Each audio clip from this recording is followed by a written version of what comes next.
Oy oy Allah'ına kurban senin oy. Bana bir tane şeker ver, bir tane şeker de bana ver. Ver abi ya. Ay senin Allah'ına kurban senin ha.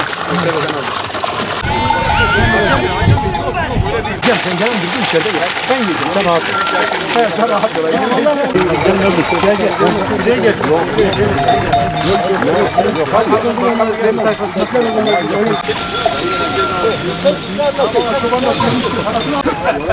Yakaladın ya.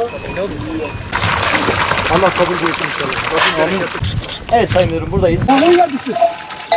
Gitmeye gelmiyorsunuz. Çöküyor. Geliyor gazeteye burada tabii. Bu çöküyor. Seslerle gibi. Eşin Hanım'ın, Hadi Bey'in, Fatih Metin Bey'in, Bakanımız Bekir Fakdemirli Bey'in. Ya bir tek başkanı mı gördün sen? Yok hepsinden Allah razı olsun. Şimdi dağın başına neye geldik buraya? Neyse ben sana tamamlayayım. Sağ olasın. Bu işte Hali Bey, Davut.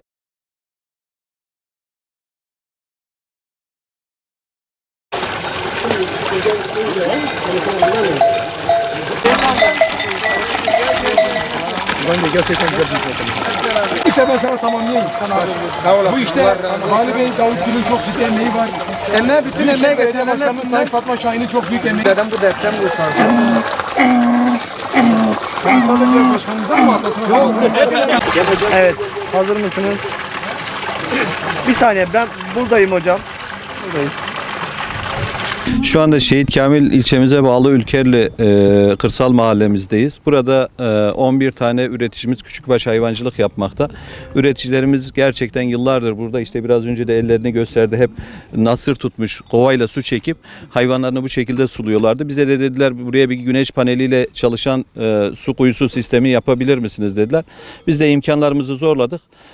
Şu anda buradaki elle çekilen su yerine güneş paneli sistemiyle şu an üyelerimiz şarteli basıp burada 24 saat temiz su akıtıp hayvanlarını burada rahatlıkla suluyorlar. Dolayısıyla biz üreticilerin burada özellikle bir sıkıntısını, gerçekten çok önemli olan bir sıkıntısını çözmüş olduk. Onlar da inşallah daha rahat bir şekilde hayvancılık burada yapmaya devam edecekler. Ben inanıyorum ki bunun sayesinde burada çoğalacak. Tabii burada sadece biz değil, bu işlerde emeği olan Gaziantep Valiliği var, Gaziantep Büyükşehir Belediye'miz var, Tarım İl Müdürlüğümüz var, Sayın Tarım Reformu Genel Müdürümüz Kerim Bey şu an yanımızda, bakanlığımızın destekleri var. Gaziantep'te şu an bununla beraber 44 tane güneş paneliyle çalışan su kuyusu oldu. Ben destek veren herkese teşekkür ediyorum. Sayın Genel Müdürümüze de buraya kadar geldikleri için teşekkür ediyorum. Tekrar Ülkerli köyümüze ve çobanlarımıza Allah hayırlı uğurlu etsin. Böyle hayırlı işlerde buluşmak dileğiyle diyoruz. Gerçekten hayırlı işlerde bir araya geldiğimiz zaman ülkemiz için, milletimiz için yapamayacağımız hiçbir şey yok.